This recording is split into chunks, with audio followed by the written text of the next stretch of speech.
Hi everyone, this is Mindy Egan for Tailored Expressions, and today I am creating 4 window cards using the Seeds and Such background stamp plus brand new coordinating products. The cardstock that I'm going to be using today is Sugar Cube and Toffee cardstock. For stamps and stencils, I have the Flower Garden stencil and coordinating die, Seeds and Such flowers, the stamp set and coordinating die. I also have the previously released Seeds and Such background stamp and coordinating die that I modified, the linen background stamp, and the additional A2 layer stacklets. The ink colors that I'm using is oat milk, mango, Dijon, honeydew melon, and jalapeno. I'm also using pink champagne, cherry pop, candy corn, pumpkin, latte, cinnamon. I'm also using toffee, pineapple, peaches and cream, cupcake, royal icing, and VersaFine Nocturne Clair ink. Additional supplies are my standard blending brushes and my detail blending brushes. I have my glass board buddy, a bone folder, a craft pick, white gel pen, scotch tape, removable tape, post-it tape, and my MISTI. I'm going to start with a piece of a sugar cube cardstock that I trimmed down to be the same size as the stencil, which is a 4¼ by 6, and I'm securing that down to my glass work surface using some repositionable tape. I placed the first layer of the stencil over the top and held that down with post-it tape. You have 6 stencils total in this set, and there's going to be 3 that create this set of flowers and then the other 3 for 2 other flowers. So I first started with oat milk ink to create my daisies. Then I'm going to come in for the other flower, which is going to be a sunflower, and I started by ink blending that with mango ink. I'll remove the first layer of the stencil, add in the second layer, which is going to give me the centers to the flowers and the additional petals to our sunflower. I'm using the leftover ink on my yellow blending brush to add the center for the daisies.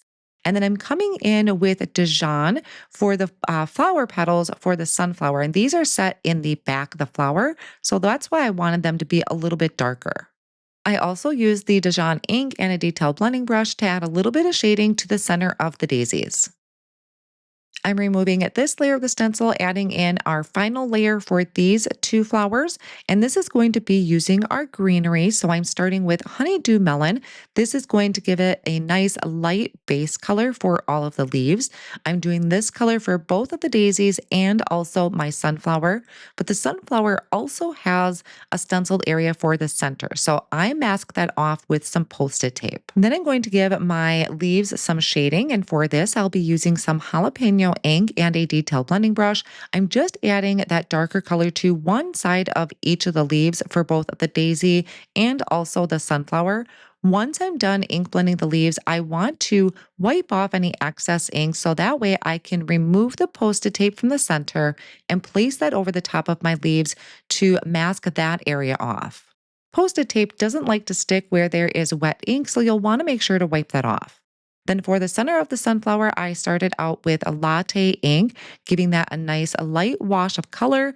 And then I'm going to bring in cinnamon and a detail blending brush and go around at the outer edges. This first set of flowers is done, so I'm going to wipe up my work surface with a rag and some rubbing alcohol. I'm going to bring in another piece of cardstock that's cut to the same size, which is the 4¼ by 6 inches. And I'm going to work with the next set of stencils. So starting with the first layer to this second set of flowers, holding that down with post-it tape once again, I'm going to start working on the base layer for the poppy using some pink champagne ink. And then I'm going to step up this layer by adding in a little bit of cherry pop. And this I will use a detail blending brush. I'm starting in the center, blending out maybe about halfway of the poppy petal. The other flower for the poppy has it kind of leaning off to the right, so I'm applying the darker shade down towards the bottom of the flower. Then I'll work on my marigold, so I'm starting off with the classic candy corn. I'm not going to do a lot of shading on the marigold. I'm just going to add that nice wash of color over the top. Place my second layer of the stencil over the top, and I'm going to bring in those same colors that I did for the first layer for the poppy. So again, starting with the pink champagne, just giving that nice light color wash over the entire area. And then I'm going to come back in with cherry pop. And I'm going to start in the center of this main flower that's facing forward. But for the other flower, I'm going to do a little bit of masking so that I can really add in my shading. I'm going to mask off that main flower. I'm going to ink blend at the bottom of that first petal. I'll wipe off my excess ink, and then I'm going to mask that bottom petal off as well and add a little bit of ink blending down towards the bottom of that second petal. Doing a little creative masking and adding that shading down towards the bottom really helps bring this flower to life. Then for the marigold, I'm going to add in those details starting with pumpkin. So again, not doing a ton of shading, just going with the layers of the stencil that are provided. Our last layer of the stencil for this set is going to be adding in the greenery and also the center to our poppies. So I started with that, masking off my greenery, and I'm trying to use the leftover ink that is on my yellow blending brushes and also on the detail blending brush. Wipe off any excess ink, and I'm going to mask that off with my Post-it tape. And then I'm going to do the same color for these leaves as I did on the previous set. So starting off with the honeydew melon, giving that a nice light wash of ink over the top for both of the flowers. Then coming in to add the shading using the jalapeno and the detail blending brush, I like to add this darker color to the part of the leaf that's closest to the ground, if that makes sense. So that's usually where I will add my shading or my darker color. So I do that for both the poppy and the marigold. I line up the coordinating die for each of the flowers, hold them down with a low tack tape, and run them through my die cut machine. So there is etchings on the stencil if you wanted to die cut out your seed packets and ink blend these right onto the front of the seed packet design, but I love having the option of die cutting them out. That way I can place them where I want. I'll be using these seeds and such background stamp to do some stamping. Now, this is where I am going to just make things a little bit more hard for myself. I really just wanted to focus on the seed packet design that has the arch. So I'm starting with white cardstock that's cut to 5.5 by 8.5. And you can see I used some Post-it tape to mask off the other seed packet. I'm going to start by stamping this design with the arch and royal icing. So I'm going to make 4 different colors of seed packets to each match the flowers that I have. If you do it this way, you just want to make sure you remove that Post-it tape before you stamp. So I flipped the cardstock, I cleaned my stamp, I got some new Post-it tape, and I'm going to stamp this again, this time using cupcake ink. So it's a little bit lighter than what I had used on my actual flowers. So I will repeat this step for the other 2 seed packets. For the marigold, I'm using peaches and cream, but I stamped it twice, so that's why it looks a little darker. And then for my sunflower, I used pineapple ink. I had to get a little creative with die cutting out my seed packet, so I brought in the additional A2 layers stacklet and found one that gave me just a little bit of a white border around the stamped design. And then I'm bringing in the arch and holding that down to die cut out the window. So I kind of made this more complicated for myself because I trimmed out the arch die from that die from the seed packet.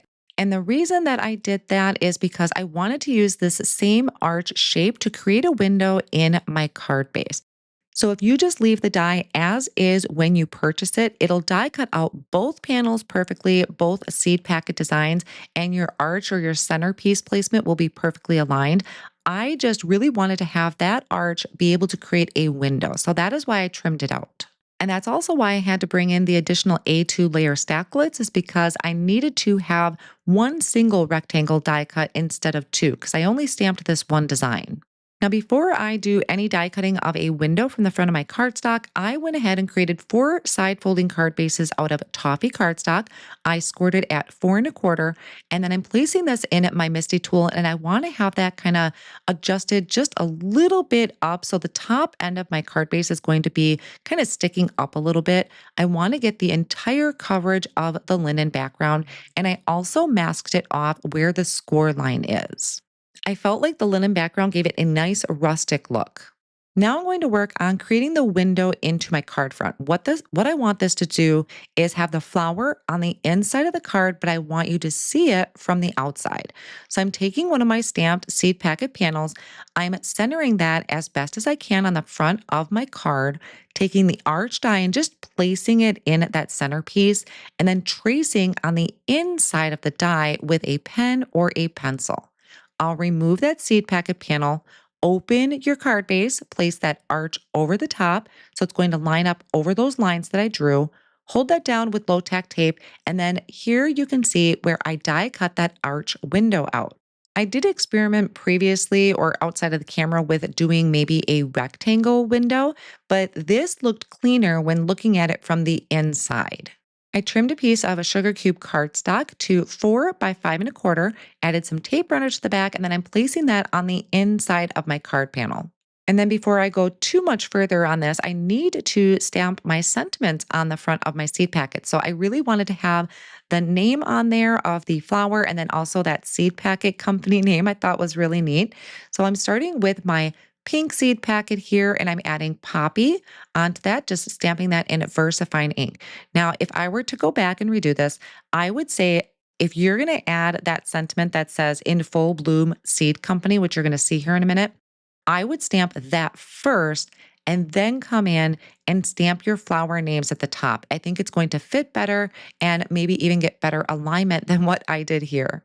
Once I had that seed company sentiment lined up for one of the panels, I just brought in all the other ones and kind of did an assembly line of stamping. But like I said, if you stamp that first and then come in with your flower names, I think it's going to line up a little bit better and you'll have better spacing. I also went ahead and stamped 4 additional sentiments and cut them out with the coordinating die. Those came from the Seeds and Such Flowers stamp set. And now I can start working on the assembly of my card projects. I started by adding a tape runner to the back of the seed packet and lining that up over the window. So this one for the poppies, I added tape runner behind the poppies, closed my card front so I could see through the window and placed my poppies down, which is going to be actually attached to the inside of the card, and then added tape runner to the bottom of the sentiment and added that towards the bottom of the seed packet. And I did that same thing for each of the cards, starting by adding the seed packet over the window, then adding in the flower for the corresponding seed packet and a sentiment. I just really love arches, but this, of course, would look really cute with the other seed packet design in there. I also really loved the look of how the stamped flower name was at the top of the seed packet and then the sentiment was down towards the bottom. The only thing I didn't do on my cards that I wish I would have was added splatters to that toffee background. So I'm finishing off these last few cards where I'm adding the sentiment down towards the bottom, and then you'll be able to see all 4 finished projects. So here we have our seed packet on the front with our sentiment. You open it up and our flower is on the inside, and then you can write your message up on the top. So this kind of gives you a 2-for-1 where you are decorating the inside of your card, which I don't typically do, but works really well with these super cute flowers. So with a little bit of creative die cutting and creative masking, I was able to get the same design on all 4 cards, but featuring different flowers. I did add finishing touches to all of the flowers by adding a white gel pen highlight to some of the petals and the leaves. I hope you found inspiration in today's video and enjoyed these seed packets as much as I do. You can find these products now available over at tailoredexpressions.com. Thanks for watching.